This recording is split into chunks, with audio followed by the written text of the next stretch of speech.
Does your dolly click but not move? I'm going to show you what causes that and how to fix it. When we look at the bottom of the dolly, this is the motor and this is the brake. The brake pad is located in here. It's charcoal in color and it's sandwiched between these two silver rings. If the brake pad gets wet and dries under tension, sometimes it can get stuck to this mounting ring here, or in some cases even get stuck to the brake itself, which is this right here. Before you remove the brake, use a Sharpie or a paint pen to make a mark at the top mounting bolt so you know which way to put the brake back on. The easiest way to access the brake is lay the dolly down on its belly and remove the left tire. There are 3 mounting bolts for the brake located here, here, and here. Now we're using a 4mm hex socket, but you can also use a 4mm Allen wrench if you don't have that. This is much easier. This bottom screw is going to be covered up by this wire, so carefully move the wire out of the way in order to access it. This bolt is only accessible if you have the brake release lever still in the down position.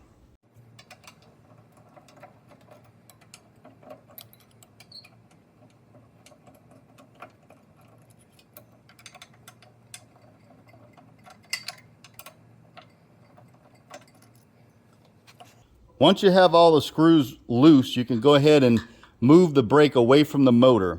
I'm going to turn this sideways to show you these spacers are on each bolt, and you need to make sure you don't lose those and that you reinstall them when the brake goes back on. After you get the brake off, grab the brake pad and see if you can rotate it. This should be able to freely rotate, and if not, that means your brake pad is stuck.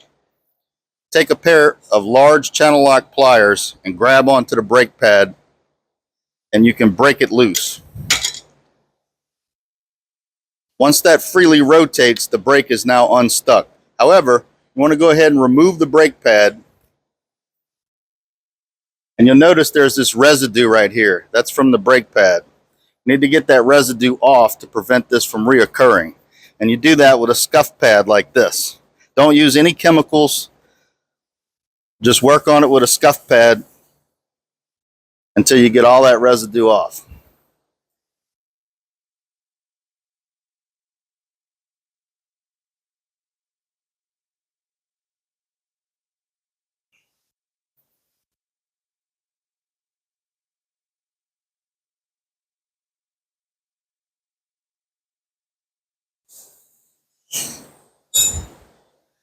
Once you get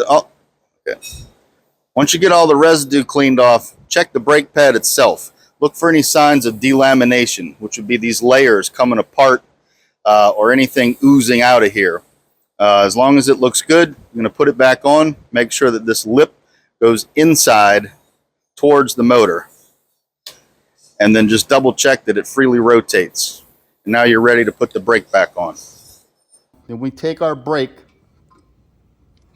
making sure that we still have our spacers on there, all 3 of them, and we're going to put this into position, lining up the mark that we made earlier, and we're going to start to hand tighten these bolts into place. I recommend you start with this one because it's usually the easiest to get to.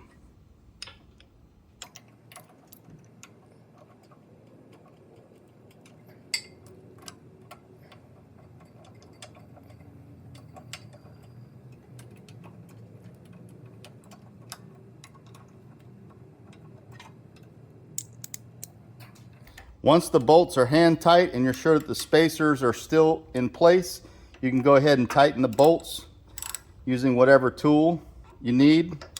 You want to tighten these bolts to 30 to 40 inch-pounds, which is snug but not extremely tight.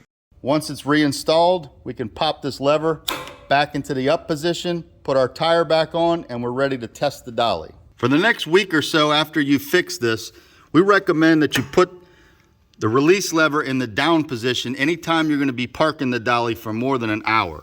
This takes the tension off the brake pad and should prevent it from sticking again. It also gives the brake pad a chance to dry out and return to normal.